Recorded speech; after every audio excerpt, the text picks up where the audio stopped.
Would you outline some of the chapters in your book, and talk about, what they're there for, why you decided to create those chapters? What I did is I did not have a set structure in mind. I asked 7,000 people, what makes you you, and what makes you future strong? How do you stay on top of everything? And the chapters form themselves. And the first one ends up being knowing yourself and that 80-20 rule of inner knowingness. So it begins there. After that, it's about passion. And it's not just being passionate, like hopefully you see Bill being passionate right now. But it's not just being driven or being passionate. You see all entrepreneurs or leaders, they're passionate about their jobs. In the gig economy, you're going to have to know this is what makes Vanessa, Vanessa, this is what makes Bill, Bill, and be able to translate that. That's part of who I am. I have this passion, and I need to be true to that in whatever job I roll with. And I need to be able to translate that in very structured, where I can't say a naughty word, or I'm talking to school children, or I'm talking to high schoolers or college kids or people who are 60. I need to be able to know how to translate that passion. So one is knowing yourself and where you draw that strength from. And I gathered lots and lots of stories about that, and I'll come back to the stories in a minute. Another is know your passion and let that drive you. Anytime you're really afraid of something, draw on what excites you. So yes, you might be afraid of going to a new city, but maybe you love museums. So let the music or food or whatever it is, focus on the positive passion.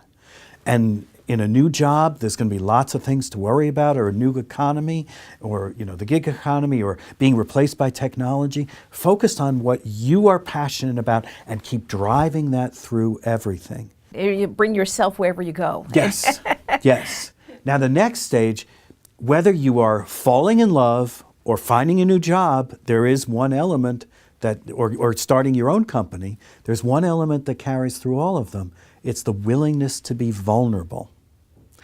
And the biggest challenge that I found out there, and the biggest strengths the people that I interviewed said they had, was they were willing to say, I don't know what the hell I'm doing. I'm going to step in, or I'm going to trust. I'm going to be. It's giving trust over to others, or the system, or the process. But that willingness, how I would super simplify it, Vanessa, is the willingness to look bad. The biggest things that I see going on in business that screw up most businesses, from the C-suite on down to the factory floor, nobody wants to look bad.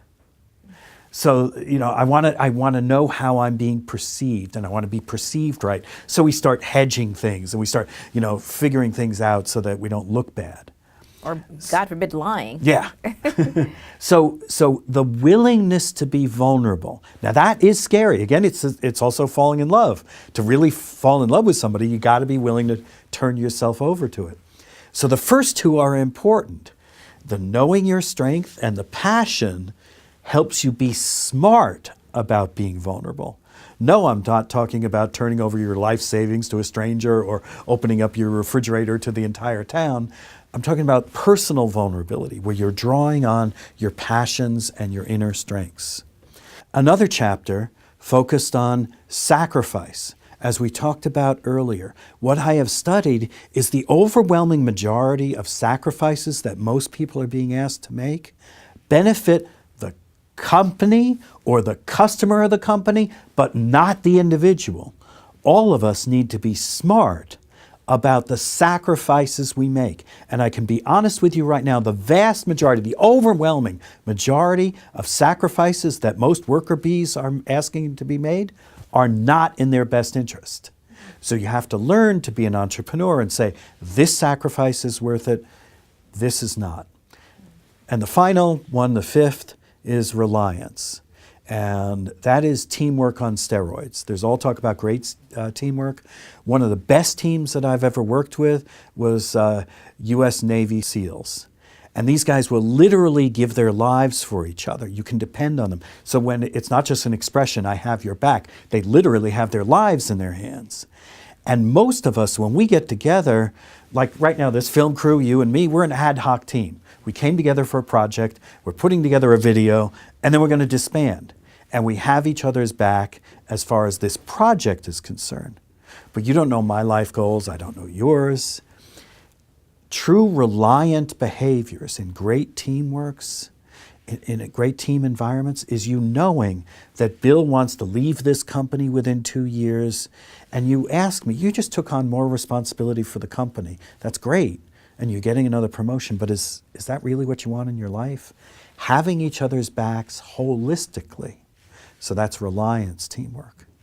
And how I built all of these things, the specifics in the book, eventually where I would point everybody to, if they want to visit my website, I will simplerwork.com, I'll send you a tool, the Future Strong Assessment Tool, which will determine whether people are future strong, future passive, or future shackled. Out of the book, we developed a whole 50 set of questions that you can test yourself, whether you're future strong or not.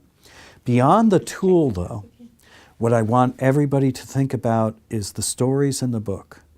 I asked people, and just like the story that I told about my mom, people said, this is what I drew upon. So the lead story in the book comes from a guy in South America. His name is Felix Maradiaga, and he talks about 12 years old, where the Contra Wars were going on in South America, and his mom actually sent him away. It was safer to send him away because if he stayed with his mom, he would have been enlisted as a soldier at 12 years old. So she sent him up across the U.S. border, and he found a family to live with. And the whole experience for him was filled with such love. At 12 years old, he traveled across countries and braved all sorts of things and found families, and he was loved. What happened was he made love his primary leadership style. And later, he became an investment banker and built an investment firm. And somebody came to him asking for capital. And sitting across from them, they were sharing stories, and they said, I kind of know you, don't I? And it's like, he discovered the people that were asking him for capital had actually imprisoned his family 20 years ago. And he had a choice to make. Do I seek vengeance, and do I nail them now because I have them right in front of me and say, your loan is denied? And he said, I believe in love. He gave them the loan. He gave them capital. So there are all sorts of stories like that in the book, that the stories touch our hearts, which give us the courage to realize if Felix did that or Bill did that with his mom or all the other people that are in the book, I can get over my challenge. So the stories, even more than the structure of the book, make the book the important thing.